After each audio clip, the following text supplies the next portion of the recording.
Good morning, good afternoon, good evening. I don't know what time you have. It is staying at home during the times of Corona. We have lost our sense of time. Today, our lecture is on Ibn Khaldun.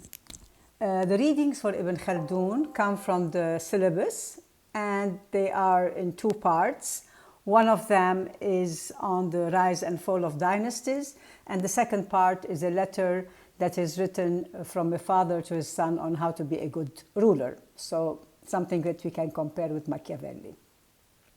So who is Ibn Khaldun? Ibn Khaldun, his name is Abdul Rahman ibn Muhammad. If you open your PowerPoints, you can go in parallel. And he is better known as Ibn Khaldun. His family was originally from Yemen. They had immigrated to Andalus, and then eventually he had settled in Tunis. So if we look a little bit geographically on the past readings that we had Ghazali, who was, St. Augustine was from Algeria, Ghazali was from Iran, Ibn Tufayl was from Gharnata in Andalus, Dante was from Italy, Florence, Machiavelli was from Florence, and now Ibn Khaldun is from Tunis. So, Ibn Khaldun is probably known very well in our Arab culture as one of the first sociologists in the world. He is probably the first one who studied on theories about how societies function. He called it Ilm al-Imran, And he was born in 1332 and died in 1406 AD, which is about 732 to 808 Hijrah. And so he is in a way contemporary to Dante and Machiavelli. We are in that 14th century era, So Ibn Khaldun's reading that we have is called the Muqaddimah, which means the introduction. But in fact, the introduction is just as big as any kind of a literary work, but it is in a way what we would call the filtering or summary or quintessence of a huge volumes of work, which he called Kitab al-Ibar, وديوان المبتدأ والخبر في أيام العرب والعجم والبربر ومن عاصرهم من ذوي السلطان الأكبر. This is the title of the book. However, it is usually referred to as Kitab al-Ibar. And Ibar means lessons to be learned. And therefore, as a philosopher of history or somebody who is a sociologist, he is giving us lessons to be learned so that we can use these lessons for future times. I remind you that Thucydides in our IS 203, when he wrote his book on the Peloponnesian War, he said, my purpose is that for those who read, that these will be lessons learned for the future, so that we do not repeat the same mistakes. So the same way, this philosopher, historian, sociologist is giving us lessons so that we learn, provided we read, and never repeat them again. Now, of course, since it is about al-Arab wal-Ajam wal-Barbar, we are dealing basically with Bedouin society. And this is where, according to Ibn Khaldun, all societies, all cultures, all groups start basically in the desert as a Bedouin group. Then they would move into Hadar or sedentary group, they would be settled. And then they will acquire royalty and mulk and become a khilafah or a caliphate, a dynasty. Then they will rise to the top, and then eventually they will topple down and they will disintegrate, forming the nucleus of a new dynasty to start all over again. Now, one of the things that he studied, and that is a concept which is a little bit difficult to translate in English, except as group feeling or the binding force. He called it al-asabiyya. Al-asabiyya is that kind of feeling that is found among people, especially in the Bedouin tribes, that makes people click together. And this asabiyya is usually to start with blood relationship. When we say that blood runs thicker than water, sometimes when we are dealing with blood brothers, it becomes more important than religious or political or other priorities. So solidarity for him is that group feeling that makes people identify with each other. And based on that, they have cohesion, they have coherence, they have binding force. It glues, it cements the people together. So originally, group feeling is a blood relationship.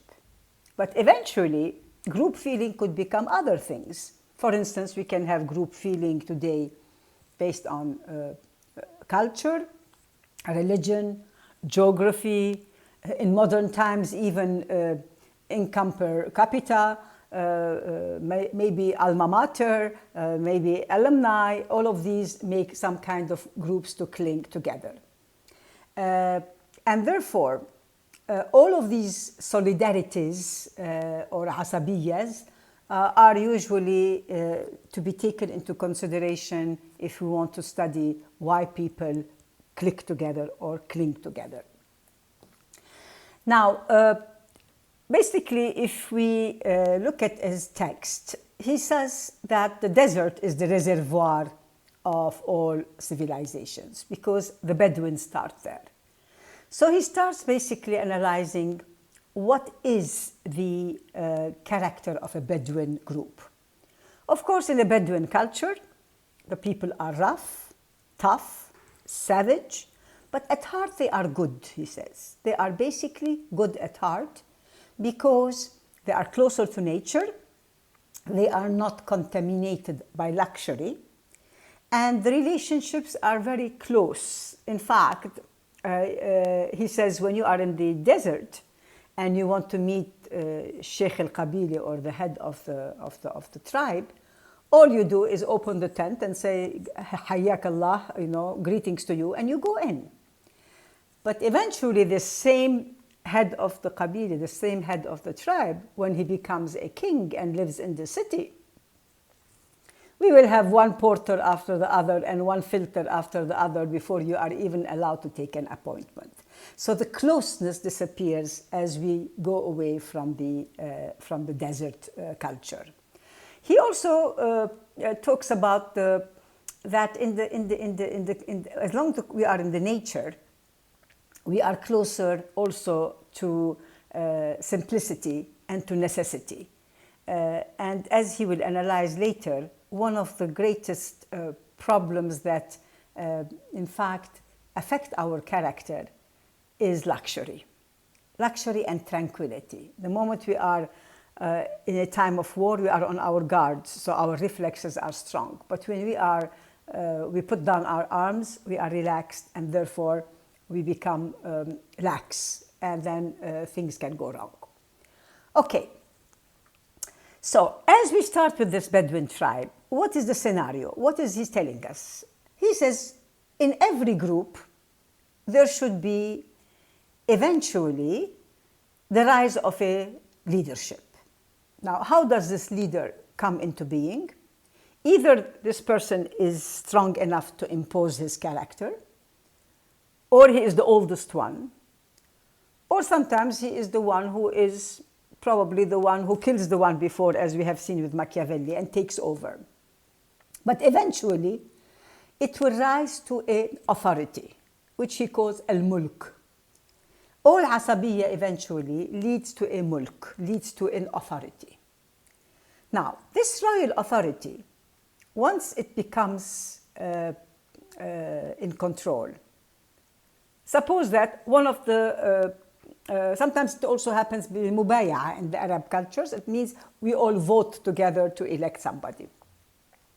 Now, once this person becomes the leader in this group, we will find that naturally, and I want here to emphasize Ibn Khaldun's emphasis on naturally. For him, nature is like second, habit is like a second custom. It's like, it becomes, customs are like second nature. It becomes من الطبيعي. So when we get used to something, we have to expect this to affect our character. So the moment you become a king, he says, or you become a leader, eventually you start having psychologically a transformation of character. You start putting a distance between you and the people who are close to you. You start getting suspicious. You start getting interesting more in acquiring maybe a new tent, a new house. Eventually, you start moving away from the desert and you start going into an urban culture. You start building a palace, you start putting guards, you start buying silk and perfume rather than weapons and horses. And therefore, the life of harshness, khushuna, that was part of the desert life, is now replaced by peace, tranquility, and luxury. So he says, when the natural tendencies of royal authority to claim all glory for itself, to acquire luxury and tranquility, have been firmly established, in the moment that this luxury reaches its top, already the dynasty reaches senility. Senility means old age. It means haram. It means getting, degenerating.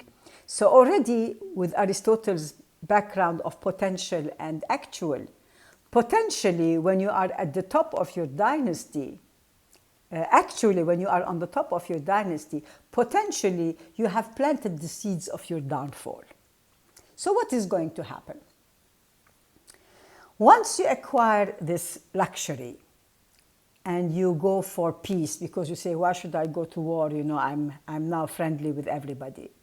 You start replacing your army by other kind of, the budget of the army goes to other things. And eventually, like a human being who goes old, you go, you lose your teeth, which means you lose your arms, you lose your weapons, you lose your memory of the past, you start putting a distance between you and the past, and eventually you start getting older and more subdued. Therefore, what is Ibn Khaldun here telling us? He is telling us dynasties, like human beings, go through a natural span. They go through birth, adolescence, maturity, old age, death. And this is the natural span of dynasties. So, first of all, we start with these asabiya. Then this asabiya, this group, asks for leadership. This leadership, by its nature, claims the authority. And by its character, the character of authority and leadership asks for luxury, asks for tranquility, and asks for peace.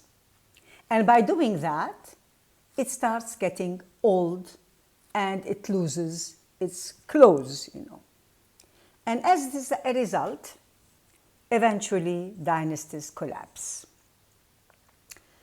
How long does it take?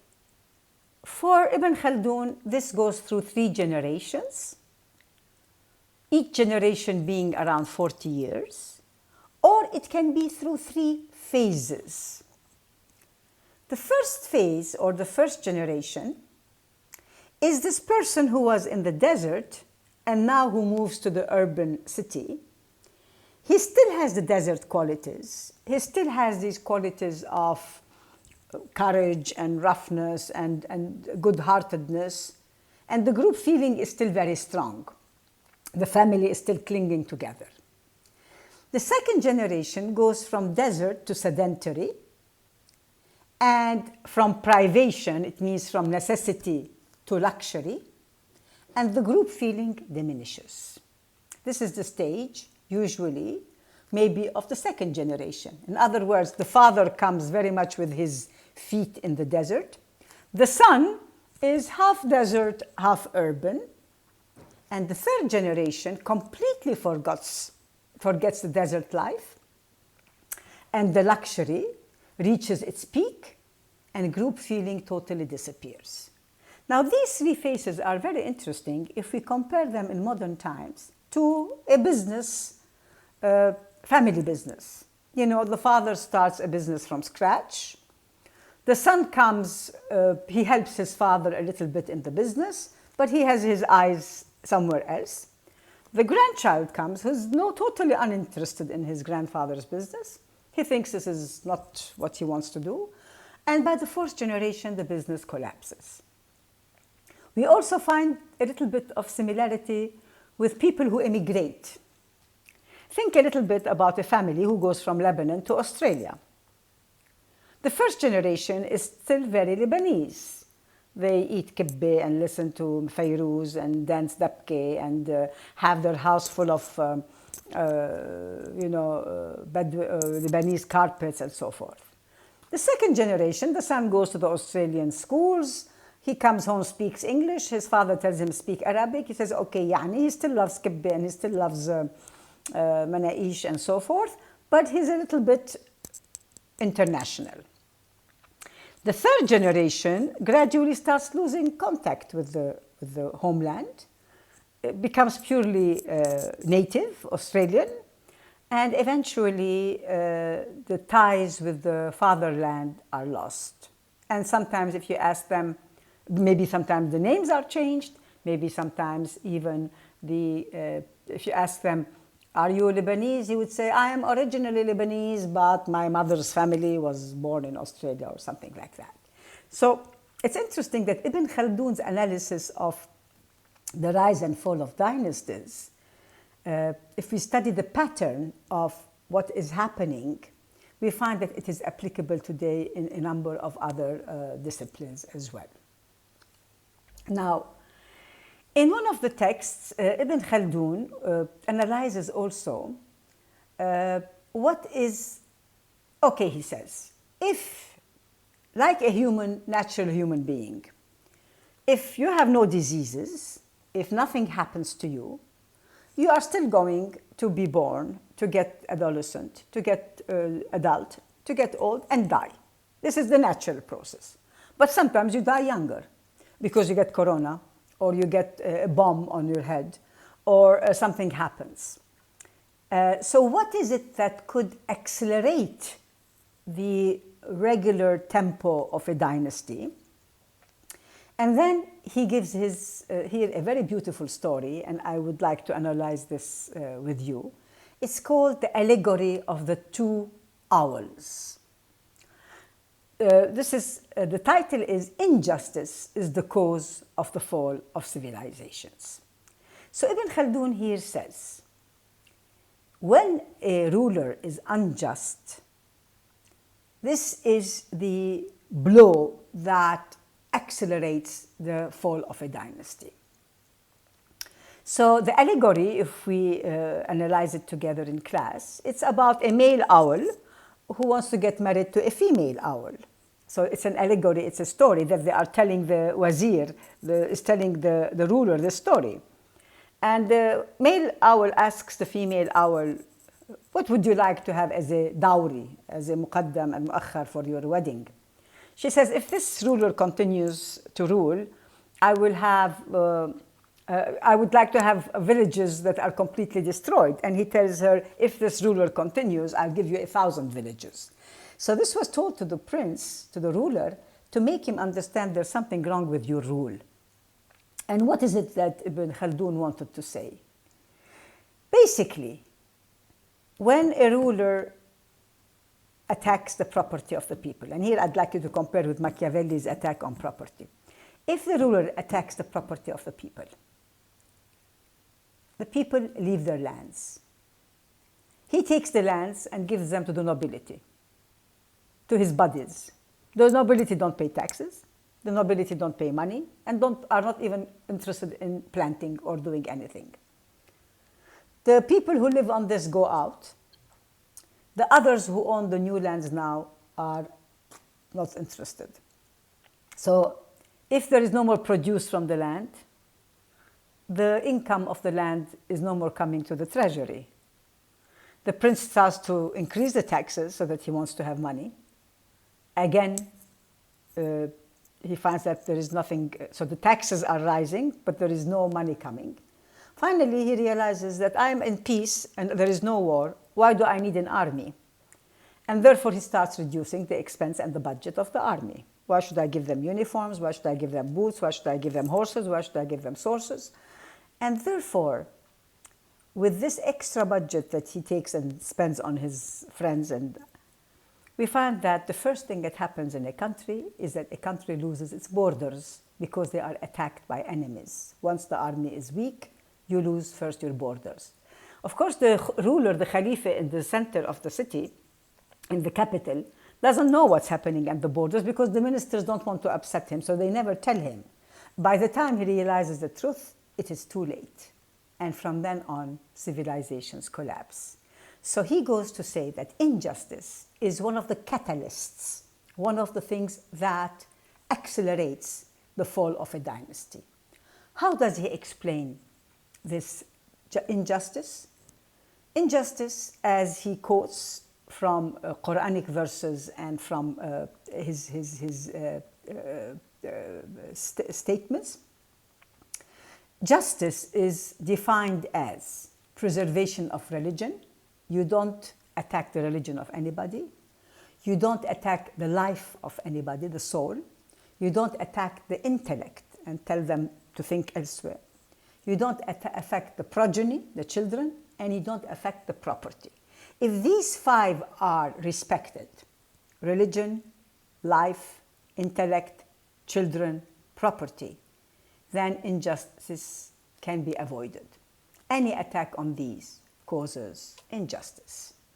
Therefore, if we want to summarize this reading, and I will just go over the titles of the texts as we have. At the very beginning, of course, he starts on the first page of 68, telling us a little bit about why do people need to be in a society. Very Aristotelian. We are politically social animals. We need to be together because we are not self-sufficient. Man is by nature aggressive. While animals fight with arms, human beings fight with intellect. So you have to be capable of solving your problems rationally. Then he starts talking about this rise and fall of dynasties, which I have been talking about. And I'll just read the titles. Bedouins and sedentary people are natural groups. Bedouins are closer to being good than sedentary people. Sedentary means hadar, it means urban. Only tribes that are held together by group feeling can live in the desert. And then he says royal authority is going to take place, this mulk. By its very nature, royal authority claims glory, luxury, and tranquility and peace. And then when these are attained, we reach senility. Now, there's another part of our reading, which is on pages 82 and onwards, 81 and onwards. This is a letter that it is written as an advice on how to be a good prince. And I suggest that you read this, and this is a very traditional, classical advice. If Machiavelli had read this, he would have said, this is exactly what I was saying when we talk about many have imagined principalities that have never known to exist. So if you look at this, he says, use your brain, be just, be benevolent, use moderation, do not suspect anyone who works for you, and so forth. Read this and then compare it with Ibn Khaldun, with Machiavelli's Prince. So these readings are to be taken in parallel with this lecture and in parallel with the PowerPoint presentation which I have posted for you. Thank you.